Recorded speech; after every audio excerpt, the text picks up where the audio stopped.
Be, buhatin mo nga ito kung talagang malakas ka. Putang lakas eh. Lagay mo nga sa likod. Halika, pasok ka.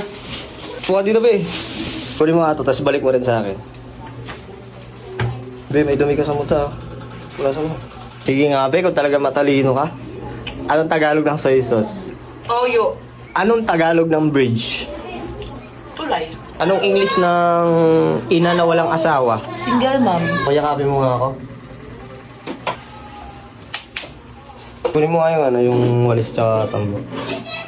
Be, anong Tagalog ng thank you? Salamat.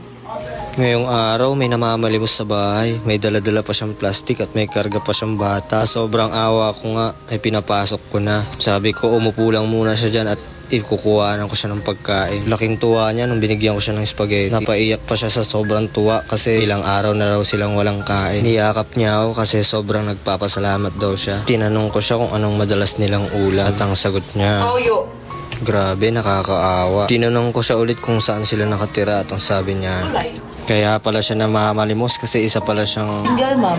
At bilang kapalit daw ng mga nabuti kong nagawa sa kanya, magwawalis daw siya sa bahay. Mabuti rin talaga siyang tao kasi pagtapos niyang kumain, nag-urong siya ng mga pinggan. Dahil paggabi ng araw at aalis na raw sila, wala raw panggatas yung anak niya kaya inabutan ko siya ng pera. Kaya ang masasabi ko po sa lahat, tumulong po tayo kung kaya nating tumulong sa mga kapwa natin. Lalong-lalo na sa mga katulad nila, wala na silang inisip, makaraos lang sila.